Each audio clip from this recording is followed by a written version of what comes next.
So we're currently here at Bounty Beach. Itong stretch na to. And that's sort of their port. Hindi as in port, pero docking area siguro ng mga bangka. As you can see, there's a lot.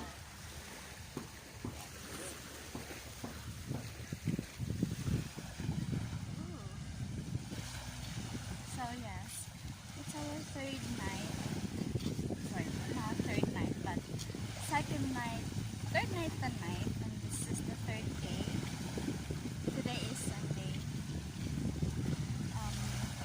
January the 3rd of 2021. So as you can see, we started our 2021 with laag. Palihimig na ang nakita. And it's a good guide. Both of us are first time here in Malacasua, and as you can see, we are really enjoying it. Okay. So, just a quick recap. Last Friday, actually Thursday, December 31st, we had a shift. So work na ato for hours lang noon from 1 a.m. to 5 p.m. 5 a.m. I mean. And then after that shift, there's a bus from Makitan, Lapu-Lapu going to Park Mall, and then sakay niog another minibus from Park Mall going to SM, because North Bus is now located at sa SM, sa likod sa SM. So from there, we took the bus going to Mayaport. So it's actually a 4-hour plus drive because late man siya, and they said na that way. Ito yung pinaka-end part ng North Cebu, and we're just so happy na we get to came here. So from Mayaport, we took the boat going to this island. By the way, bus from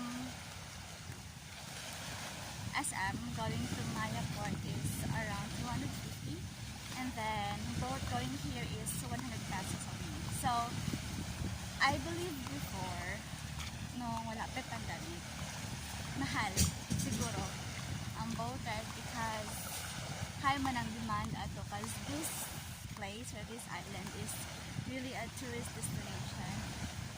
According sa amo na storya last night sa Briton, an owner ng restaurant na asa mi dinner last night, less daw yung local na pumupunta dito, more on mga international na lahi yung pumunta dito. And then actually he's right, sabi niya,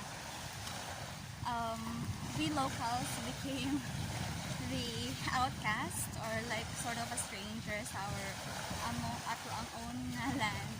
Tama nga naman, kay mas mauwaw ta.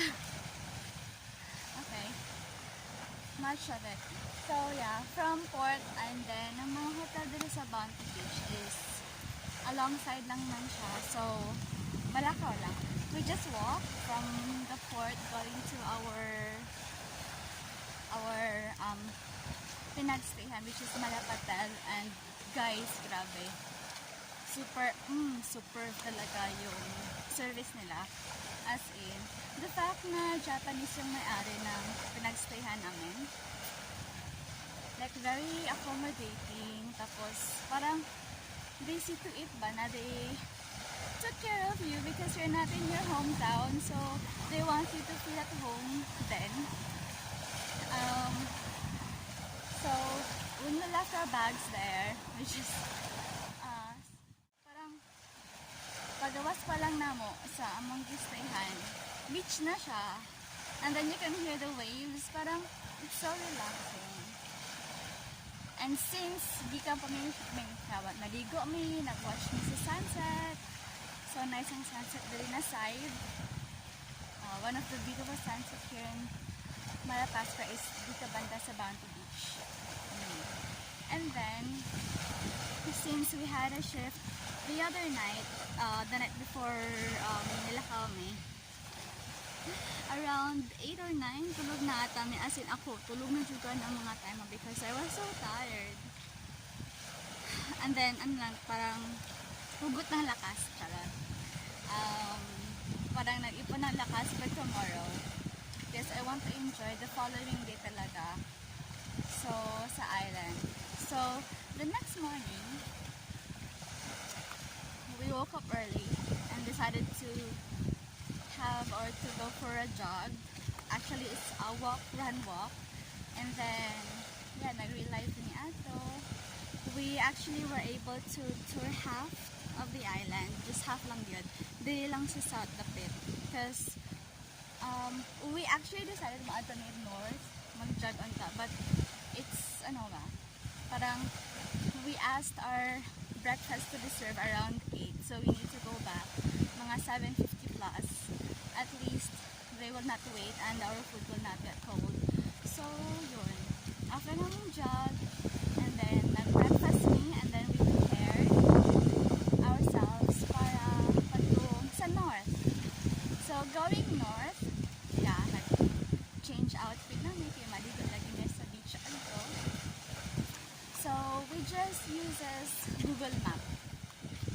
We just, parang nag-ask around din kami kung saan yung daan, but we really rely on Google Map para makaabot din sa mga destination because though straightforward siya sa map makita, but then some of the route are closed because there are new buildings, like new construction na ginawa, and then that route pala is no longer, it no longer exists. So, parang yun, we need to ask the locals here, and it's nice man po na you ask around, you speak with the locals, as what my husband said, na for you to experience the culture, and then para magkatanaw din yung mga tao dito sa island. So, feel free to speak with them. Kapag naman sa North Beach, naliko mi ato sa Langob Beach, which is the one that is very known Arena area. There is sa Malapascua because a lot of locals go there now. I-suggestion siya sa amuang homeowners. Sa iya sa among gistingan na most of the locals they'll go to Langob Beach, which is we really understood why. Because nindot kayo ang beach, like ang waves niya. Open area man din siya, so it's so wavy. Dago kayo pa rin. Kaayo should, kaayo. And then I enjoyed that food so much. And then, yeah, like an hour siguro may nagstay dito or more than an hour.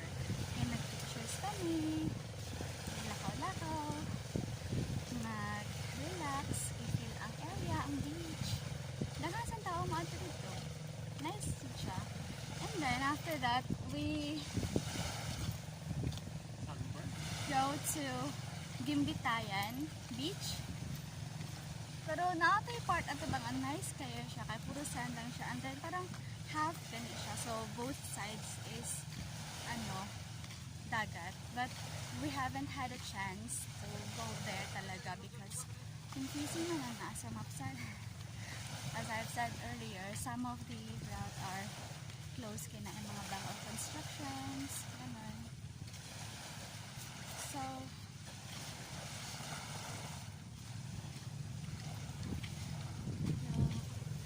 insert sa among ang route of yung Bitayan Beach.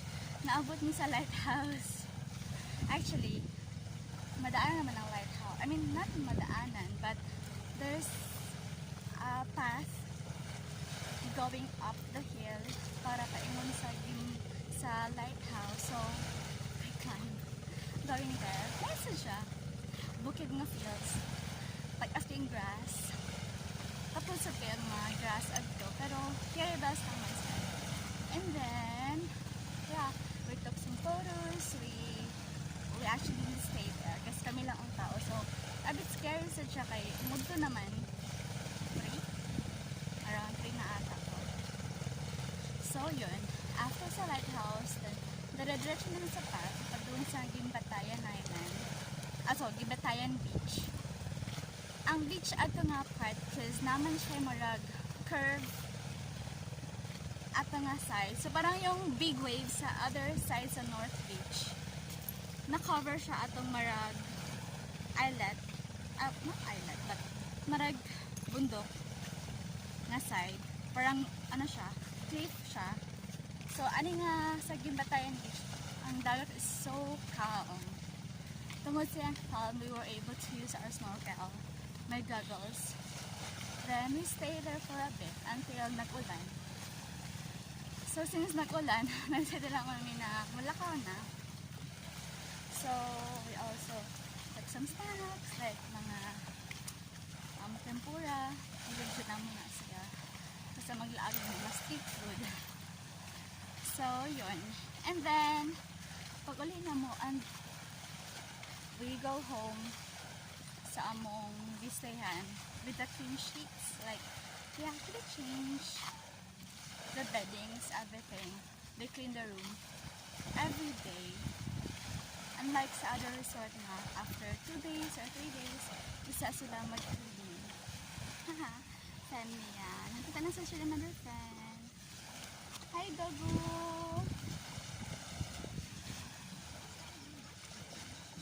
Moto.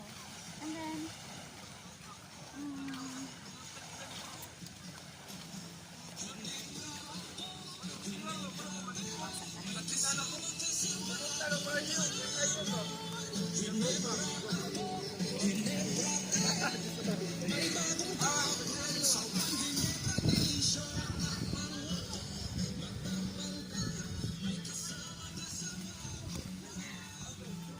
because I'm not really, confident in vlogging. So, mag-stop dyan kong story kung naita ko. Maybe para maminaw lang sa ilaha. Ganun. So, mao dyan kong serve sa naita ko. Easy now. Hindi kita ka na kamaayon ng storya, char. Na. Pang naong anid zoom. Anayan mo dali, oh.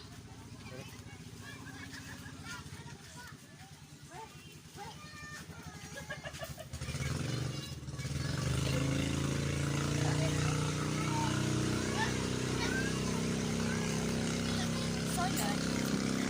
We just, parang magbalik naman din sa Summer South. Naligo sa dagat. And then, nag-picture na sa nagkakin pictures and videos actually. And then, we chased the sunset.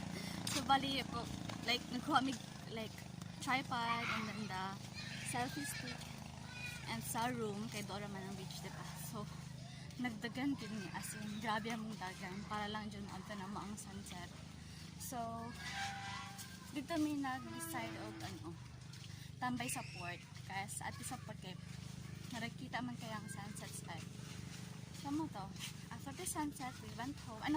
We inquired dali sa resto. Kita niya. And then, nice to nga resto kung sa Blue Water kay barato lang sa dilahang food adto. Like, dili, to be honest, like for ka-30 na mo dali sa island, ang muna gasto, mga 1K plus lang. Or lakabot? Nakabot ka ba? Sa food? Food. And all, mga 1K.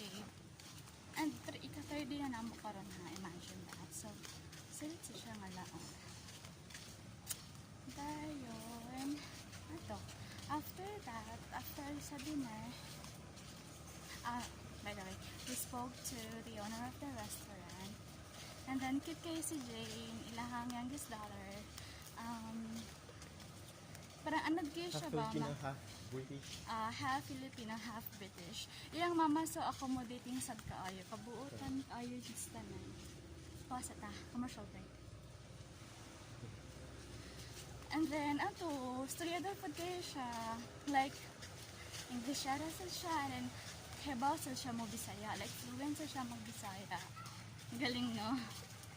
So, yun. And then we had our dinner.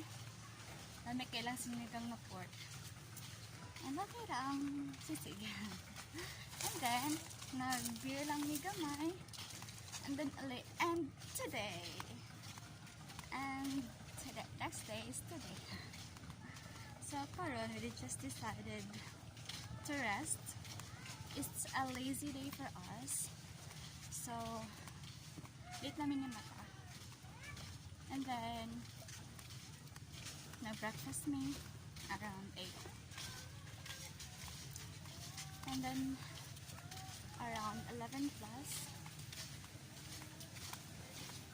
we decided to go out para mag-take photo kay kanina ulan-ulan man and then wala yung sunrise para relaxan. So, vacation nice sa photo but karon kay nun na may init. So, nice na kaya mga shots. Yes. So, later, today's itinerary is just to relax and then not baka, but we will do ano to ba? Snorkel? Oh, mag-snorkel kami. And then, ang owner sa mong stayhan is nasa sila yan nga service. So, we decided nga dito na mo kay we were once introduced with the snorkel activity. Yung parang lalaki na nag-guide saan papuntang Malapatan. So pricey binong, sabi niya 1-2. And then, we spoke someone, a local from the north part. Sabi niya, they only charge it 1 because agency ng tao ang monastorya daw.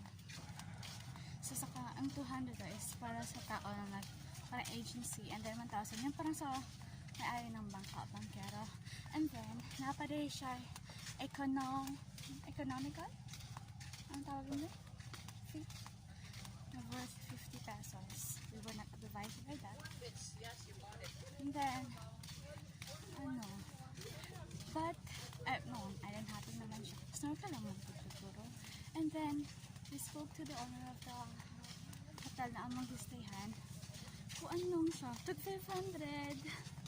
See the difference? So, bata talaga mag-ask around ka or listen na lang sa mga nag-o-offer sa'yo and then later part ka na mag-decide kay baka may makita ka na cheap deal, you know, para mas stretch na yung imong budget if you are on a budget. Okay.